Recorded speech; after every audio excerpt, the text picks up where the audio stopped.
Welcome back to the Anime Club, folks. I'm not going to bother introducing ourselves again. Let's just get right into it. I don't know, fam. I feel like I'm fabulous enough that I deserve an introduction every time. Great. Someone give this woman a Grammy. I'll take it. I accept. May I introduce I accept. the amazing Met. The Mets. It's all about the I accept. I accept. Oh my god, bask in my presence. It's all about the Mets. Yeah. So we're getting into it with the story and characters of Horimiya. We're going to go a little bit more in depth this time, I think. So I feel like we should talk about the characters a little bit because, like, first of all, obviously, Horimiya, the name. We're talking about the two main characters. Hori and Miyamura. You know, Horimiya.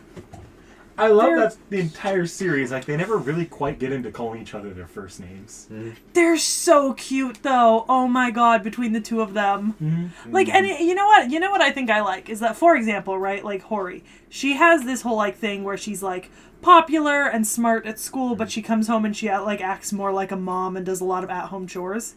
It reminds me of this other show that I once watched, but less extreme.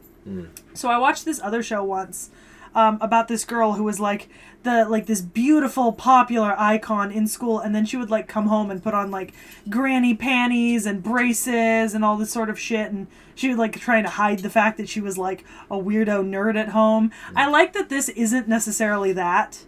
It's just kind of a chill version that like I don't really want my classmates to see me like as like a mom basically, but I am kind of a mom. And I'm not mad about it. It's just what's happening. You know what I mean? And then you have Miyamura, who, fucking adorable. Like, this little dude covered in tattoos and piercings, hiding it. Yeah. Yep. He's just like the first time I saw him, like, with his all his piercings and stuff like that, I'm just like, holy shit, my guy. Like, you are a different fucking person. Yeah. Like, but yeah, no, it's really cool, honestly, just getting to see kind of that like interaction. Also, this happens a little bit later, but it's relevant to the characters. One of the running gags I like later when they do get together is how Hori is somehow fine with Miyamura looking at other girls, but she does not want him to get together with other guys. Yeah. I mean, I feel it. That's too many guy friends. Yeah, no, that's fucking hilarious. Close. Also, can we talk about the fact that Hori has both a living mom and father who actually both show up in the anime? Yeah, I thought they were... Well, the first time I watched it, I didn't think they were going to show up. Yeah, no, we actually met parents. Yeah, for once. So, like, the character portrayals here actually feel like real people for once. Yeah, like, this feels like... You know what? This feels like an actual thing that could happen. Like, a real situation between real people. Like, nothing's over-dramatized or so in left field that you, like, couldn't guess that it might happen on its own. No, this feels, like, genuinely realistic. And I think that kind of gives weight to the emotions and the situations. Because it's so realistic, you can watch it and go, like... Oh, yeah, that's plausible. Like, this feels right. This feels normal. Yeah, absolutely. Yeah.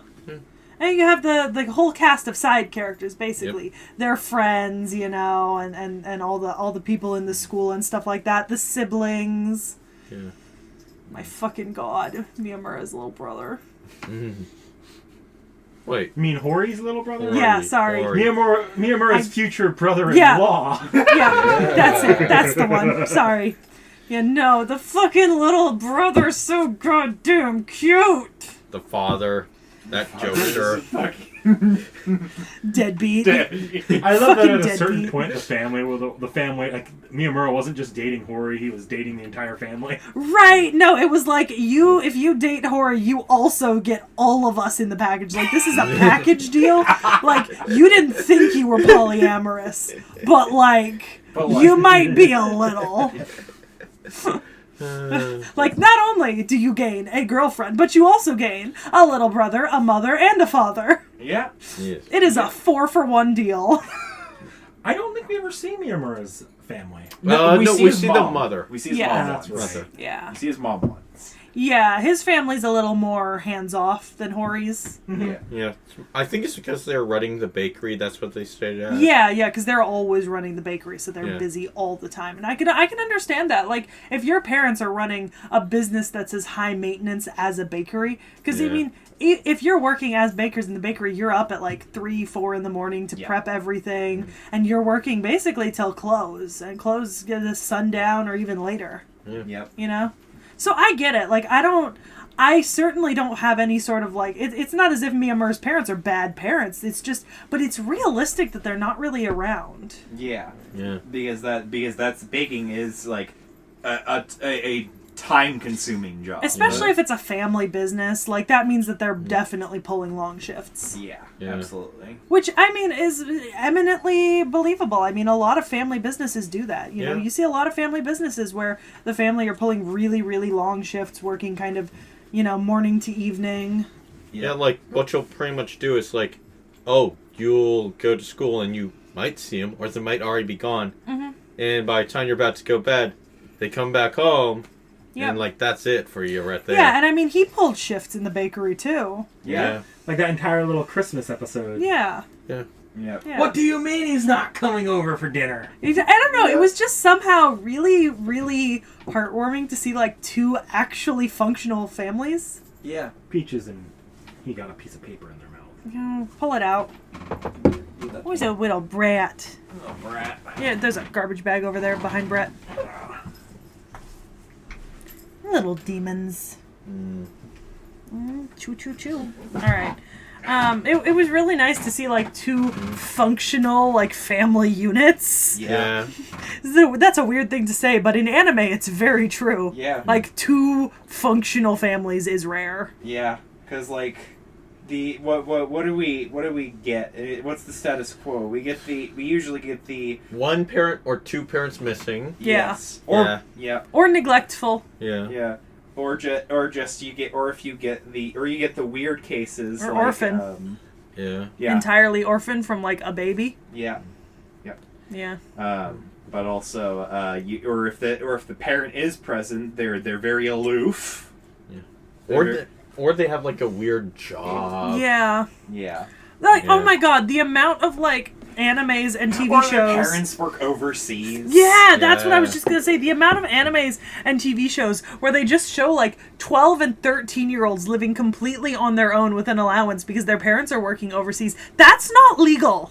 No. That's not legal anywhere. No. And it's not realistic. No, either. because here's the thing, right? Like, you need your parents to sign for a lot of things in school. When you're still in elementary and middle and high school, like, your parents have to be signing stuff a lot, like, all the time. I think you kind of can hand that off to, like, an aunt or an uncle. But and none of then, them like, ever have aunts or uncles. Yeah. yeah, that's the Like, this is problem, just like man. a 13-year-old living entirely on their own. Just like, not doing shit. Who was the depressed bitch in the apartment with the Haagen-Dazs? Oh, she actually does have a family. Yeah, but do we ever see them? Actually, yes, and the apartment Haagen-Dazs thing takes place after Yeah. they're out of high school already. Oh, damn. No, you remember in the second movie you do see her at her family's place? Oh, yeah, okay, sorry. Wait. Bad example. Which one is this one? Garden of Sinners. That's what Oh, yeah. Yeah, Garden of Sinners. Yeah. Okay. Oh, okay. Okay. Or like, or fucking Fruits Basket, my dude. I know you haven't seen it yet, but like, you've read it. Like, fucking Fruits Basket. Just living in tent on her Technically, own. she's living under the like. Well, now, but not like that first bit. Technically, on paper she was. That said, Yeah. they had her in a tent. That's kind of illegal. Yeah. No, it's not often that you see like a legal, functional 2 families. Like, that's not norm. Yeah. Or sometimes you just don't see the families, like Classroom of the Elite. Yeah, but that's like a boarding school kind of type Yeah. situation. Well, where the kids live in there. Snafu. We don't see Yeah. the parents too much there. Fate Stay Night. Shut up. Neither Okay. Shiro nor Rin have parents in their households as high school students. Shut up. Well, Don't talk to be about- fair, though, Shira was orphaned. yeah, and Sure, he But that's actually, the point, is you don't usually see that Yeah. kind of thing. Yeah. Yeah. Well, no, he has a guardian though. He has a Yeah.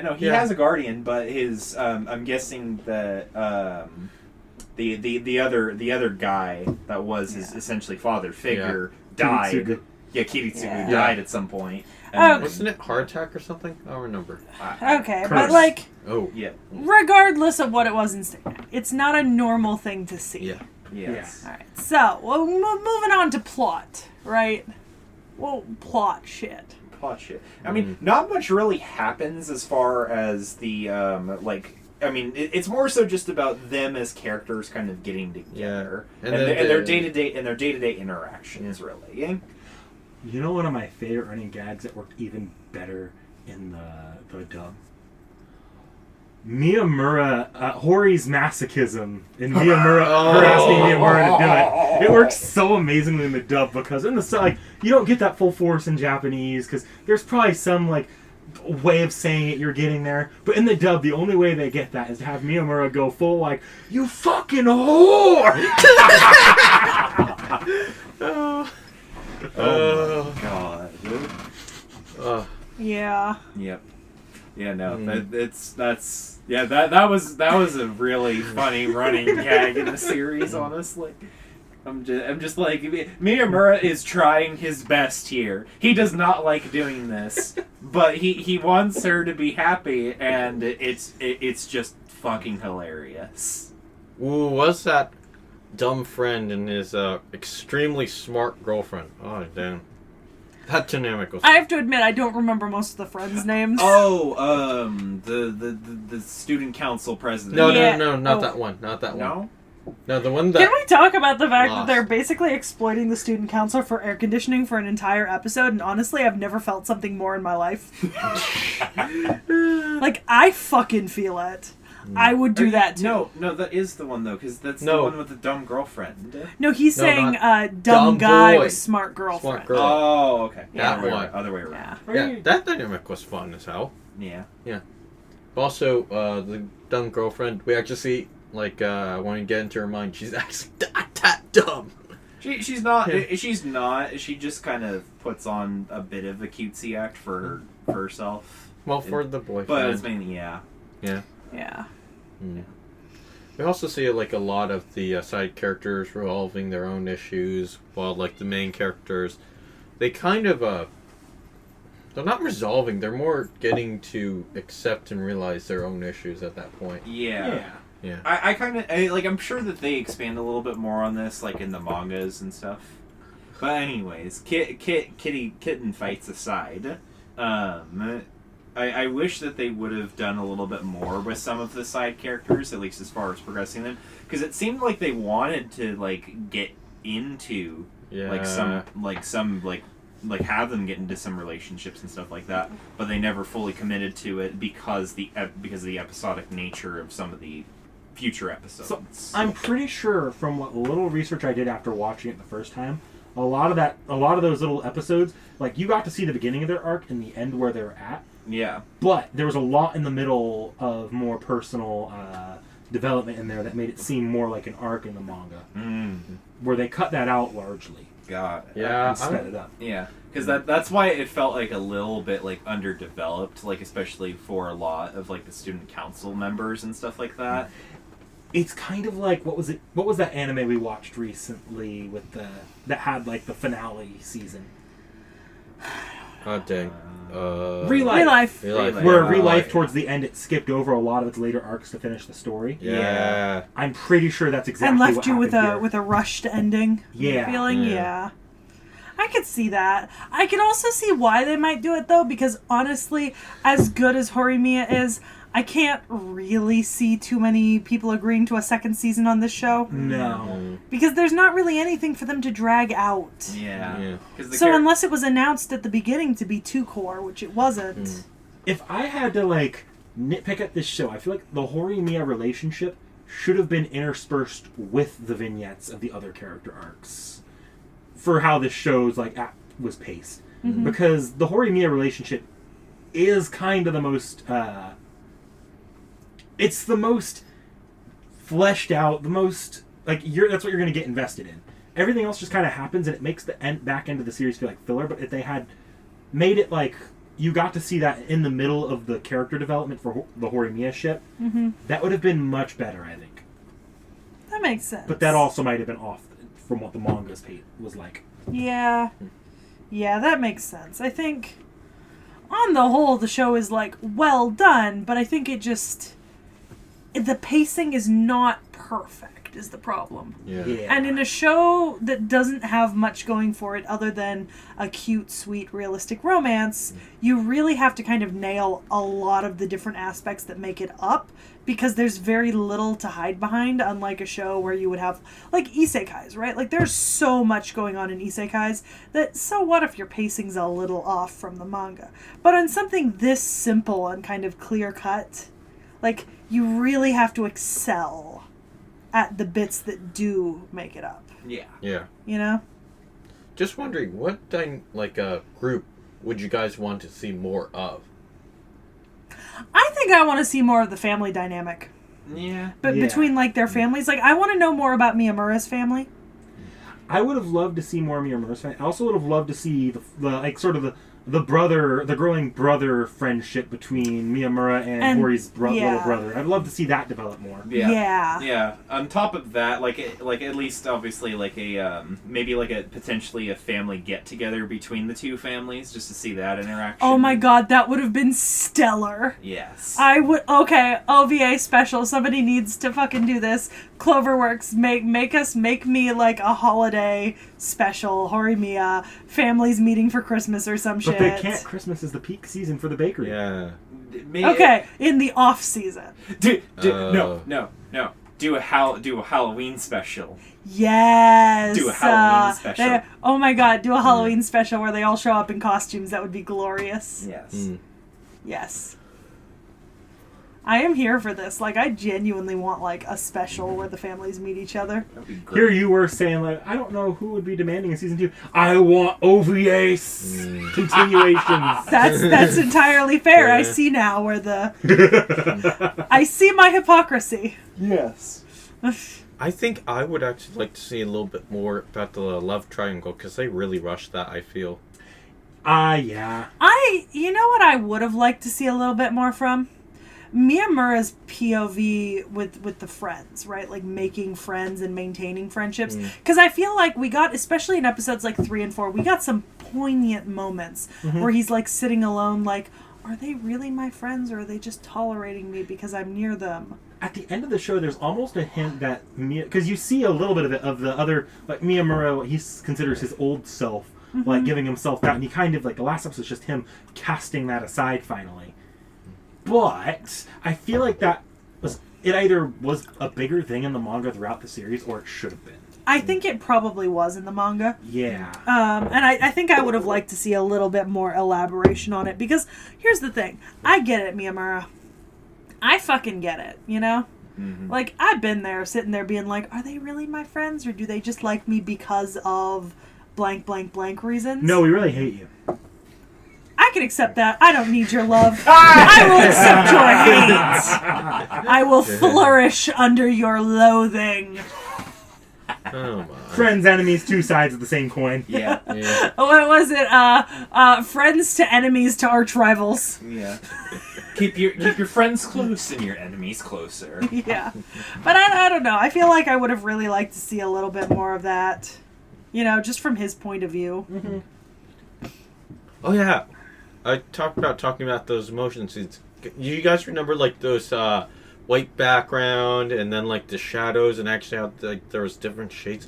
That was so good. Especially also sometimes the cloudiness to actually show their state of mind as well. Yeah. I don't know. I just think it was really well done for what it is, you know? Like, there have been quite a few shows that have come out that are like this, but, like, with gimmicks. And I feel like those weren't as good. Like, for example, I do love My Dress Up Darling, but this is kind of My Dress Up Darling just without the gimmicks of My Dress Up Darling. And it's honestly better for it. Yeah. Because, like, I love My Dress Up Darling, but it's not realistic. No. It is completely out of left field. I don't know. We have the live-action adaptation of it with Garnt and Sid Snap. That is entirely fair. Yeah. It's possible, but just less likely. Yeah. Yeah, but, like, Garnt and Sid Snap are They're already exceptional individuals as it is. Yeah, like, Who would have thought? The anime zone and the hentai girl. Yeah. Who would have thought? Who would have? By the way, congratulations on their wedding. Honestly. Oh, yeah. Honestly. Good for them. Good Yes. for them. Did you guys? You know what? This is a free thoughts conversation. Never mind. We'll pop back there We'll pop eventually. there. Hold that thought. Yeah. Hold that thought. This is for free thoughts. I guess moving us along here is the waifu wars, and I'm bringing this up. I'm gonna be honest here. I don't know my waifus, so let's get started. Waifu Wars. wars. Waifu wars. Waifu wars. Vorn. I can't choose. You have to. They're all in nice relationships. I can't. It'll make me feel like I'm ripping my heart out. No. Aww. Well, Aw. All the relationships are perfect as is, according to Vorn. If I honestly had to pick one, yeah, no. I mean, this is a tough one for me as well. But honestly, if I had to go for one, Hori's deadbeat dad. Hori's deadbeat dad. Knick-knack. Ooh, okay. It's a rough one. See, Realm took my answer, to be honest. Honestly, I low-key am torn between that and another option as well. But multiple people can choose the same waifu. Yeah. yeah. Just shows us that you have superior taste. That's all it is. Yeah, I'm gonna go with the deadbeat dad. I'm genuinely torn, right? Like, I think I'm gonna go with the deadbeat dad because that's the most logical. Because my other favorite character is Miyamura, but I think Miyamura and Hori are so cute together. So I'm gonna go with the deadbeat dad. Yeah. You can't rip them apart. It Yeah. just hurts your heart. Yeah, deadbeat dad for the win. Deadbeat dad is best waifu. Best waifu. Best waifu. Absolutely best waifu. Low maintenance, super easy. Yeah. Absolutely. I don't know. Still need a couple more punches ahead. Well, we can handle that. But I think with that being said, did you guys have anything more to say about the story and characters? No, I mean, it was a good story. A little bit weirdly paced, but it was good. Cool. So then we're going to move on to free thoughts, and we'll see you back here in a few days. Like, comment, subscribe. Try harder, everyone.